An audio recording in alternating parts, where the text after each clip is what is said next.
오늘 본문에 예수님의 요한복음 3장과 요한복음 4장에 두 사람을 만나요. 이 두 사람은 너무너무 차별이 많아요. 요한복음 3장에 이름이 있는 사람이고 요한복음 4장에 이름이 없는 사람이고, 요한복음 3장에 남자고 요한복음 4장에는 여인이고, 요한복음 3장에는 1% 안에 들어간 사람이고, 요한복음 4장에 있는 이 여인은 남이 보면 상종을 불하는 그런 사람이었습니다. 3장에 오늘 읽으신 것은 니고데모였어요. 4장에 여러분이 아시는 사람은 여러분 사마리아 여인이었습니다. 사마리아 성에 있는 이 여인이 정함이 없는 여인이고 이름도 없는, 유대인들이 봤을 때는 상종할 수 없는 여인이지만 오히려 주님은 거꾸로입니다. 그 여인을 대할 때는 굉장한 정성을 다합니다. 예를 갖춰요. 오히려 그 여인보다 예수님 낮은 자리에서 대화를 시작합니다. 그런데 대단히 높은 니고데모를 대할 때는 아주 강선이고 직선적이고 직설적입니다. 낮은 자에게는 온 마음과 정성을 다하고 뭐가 있다고 폼 잡는 먼지들에 대해서는 여지없이 밟아버리는, 낮춰버리는 주님의 두 모습을 볼 수 있는 것이죠. 니고데모에게 전한 복음은 너 틀렸어,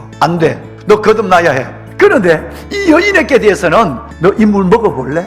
아주 부드럽게 대합니다. 복음을 받았던 이 니고데모는 하나님이 세상을 이처럼 사랑하사 독생자를 주셨으니 이는 누구든지 그를 믿는 자마다 멸망치 않고 영생을 얻게 하려 하심이라고 하는 요한복음 3장 16절을 일대일로 들어놓고도 니고데모가 믿었다 말이 없이 3장은 끝나버립니다. 여러분, 이 수가성 여인은 생수에 대한 설교를 듣는 순간, 영문을 적시는 그 물을 아는 순간 물동이를 버려두고 달려나가서 만난 사람마다 메시아를 만났다. 그가 복음에 즉각적으로 반응하고 그 보물을 선포하는 일에 주저하지 않았다는 그의 삶의 행동을 우리에게 여실히 보여주는 장면이에요. 마지막 끝을 보면 믿었다가 없는, 사라져버린 이 니고데모는 예수님이 십자가 사건 현장 속에서 즉각적으로 나타나 침향과 몰약을 가지고 시신을 장례했다. 그런데 이 여인은 없어. 자, 그런데 사마리아 여인과 니고데모도 주님이 봤을 때는 다 거듭남이 필요한 존재입니다. 이 사람들에게 차별이 있을 줄은 몰라도 주님 안에서 공통적으로 필요한 것은 뭐냐면 거듭남이에요. 거듭남이란 이 말은 헬라어로 아노덴이라는 말이에요. 아노덴이라는 말은 세 가지 의미가 있습니다. 첫째라는 말이 있고요, 두 번째는 다시라는 말이 있고, 세 번째는 위로부터라는 말이 있어요. 저와 여러분이 하나님 앞에서 예수 그리스도를 믿고 하나님의 자녀가 되었지만 우리는 성령 안에서 반드시 거듭나야 한다. 우리의 생각이 거듭나야 하고, 내 삶을 해석하는 관점이 거듭나야 하고,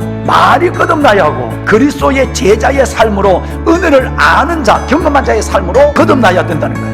우리의 체질을 아신 하나님이 넌 먼지다, 우리가 얼마나 연약하고 쉽게 무너지고 깨어지고 병들고 아픈 체질을 하나님께서 아시는 분이에요. 그런데 우리가 단지 먼지뿐임을 기억하시는, 신용백이라는 먼지, 영혼이 있는 먼지, 빛받는 먼지, 복된 먼지. 우리의 호흡이 끝나면 어디로 돌아간다고요? 먼지로 돌아간다. 우리 먼지로 돌아가기 전에 앞날 예배자로 섭시다. 작은 것이라도 섬기며 삶을 더해가는 그런 사람이 된다면 결코 먼지의 삶은 허무하거나 헛되지 않을 걸로 저는 생각합니다. 복음에는 차별이 없습니다.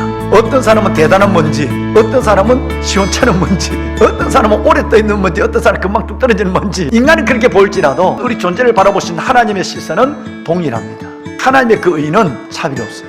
성경이 이르되 누구든지 주를 믿는 자는 부끄러움을 당하지 아니하려 하니 유대인이나 헬라인이나 차별이 없습니다. 하나님께서 모든 사람의 주가 되어서 모든 사람을 부욕해 하신다 그랬어요. 그 안에 여러분 한 분 한 분이 존재해 계십니다.